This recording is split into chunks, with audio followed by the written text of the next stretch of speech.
వ్యవసాయానికి ప్రధాన వనరు భూమి. భూమి ఎంత ఆరోగ్యంగా ఉంటే పంట ఉత్పత్తుల నాణ్యత అంత బాగుంటుంది.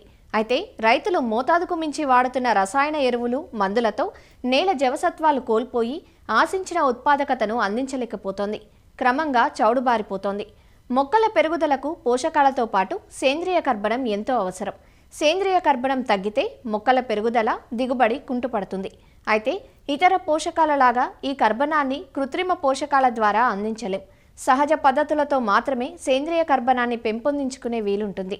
మరి నేలలో సేంద్రియ కర్బనాన్ని పెంచడానికి ఎలాంటి చర్యలు చేపట్టాలో ఆచార్య ఎన్జీ రంగా వ్యవసాయ విశ్వవిద్యాలయం, నంద్యాల జిల్లా యాగంటిపల్లి కృషి విజ్ఞాన కేంద్రం శాస్త్రవేత్త డాక్టర్ రమణయ్య నుంచి తెలుసుకుందాం.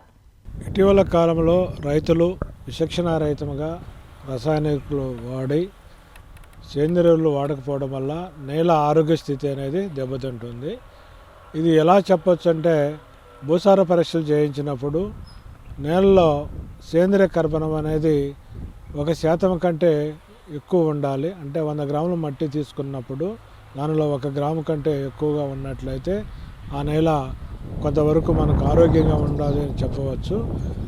ఈ సేంద్రియ కర్బనం తగ్గిపోవడానికి రోజుకు రోజు కారణం ఏంటంటే, రైతులు రసాయనిక ఎరువుల మీద ఆధారపడి సేంద్రియ ఎరువులను పూర్తిగా విస్మరించడం వల్ల, తగిన మోతాదులో వాడకపోవడం వల్ల ఇది సంభవిస్తుంది. సో నేల ఆరోగ్యము సన్నగిలినప్పుడు దిగుబడుల మీద కానీ, తర్వాత భూమి యొక్క ఉత్పాదక శక్తి మీద కానీ, తర్వాత నేల భౌతిక లక్షణాలటువంటి నీళ్లు పీల్చుకునే శక్తి కానీ, నీటిని నిలుపుకునే శక్తి కానివ్వండి, ఇవన్నీ కూడా రోజుకు రోజుకు నేలంతా కూడా బండబారినట్టు తయారవుతుంది. సో దీనికి పరిష్కారం ఏంటంటే, రైతులు మళ్ళా పూర్వకాలంలో వాడినట్లు సేంద్రియ ఎరువుల వైపు మొగ్గు చూపాలి. ఈ సేంద్రియ ఎరువుల్ని మరి మనకు లోకల్గా దొరికిన పశువుల ఎరువు కావచ్చు, వానపాముల ఎరువు కావచ్చు, తర్వాత పచ్చిరొట్టె ఎరువులు కావచ్చు, తర్వాత గొర్రెల ఎరువు కావచ్చు, లేదంటే నూనె గింజ పిండిలు కావచ్చు, ఏదైనా సరే సేంద్రియ ఎరువుల్ని మనం భూమికి అనేది చేర్చినట్లయితే నేలలో హ్యూమస్ అనేది చేరుతుంది. ముఖ్యంగా చాలామంది రైతులు పంట వ్యర్థాలని పొలం మీద కాల్చేస్తుంటారు. వ్యర్థ పదార్థాలని కాల్చినందువల్ల భూమి వేడెక్కడమే కాకుండా ఈ వ్యర్థ పదార్థాలన్నీ కూడా వృధా అవుతున్నాయి అన్నమాట. సో ఈ వ్యర్థ పదార్థాలు ఎప్పుడైతే మన భూమిలో దున్నినట్లయితే రోటావేటర్ ద్వారా కానివ్వండి, మల్చర్స్ కానివ్వండి, ఇటువంటి మనకు సాధనాలు, పనిముట్లు ఉన్నాయి. సో వీటిని ఉపయోగించుకొని భూమిలో కలయి దున్నినట్లయితే సేంద్రియ కర్బనం అని పెరిగి నేల ఆరోగ్యం అనేది బాగుపడుతుంది. ముఖ్యంగా మనం సేంద్రియ ఎరువులు రైతు స్థాయిలో తయారు చేసుకునే దానికి పంట వ్యర్థాలను కాల్చకుండా వానపాముల ఎరువు అనేది ఇటీవల కాలంలో ప్రాచుర్యం సంతరించుకున్నది.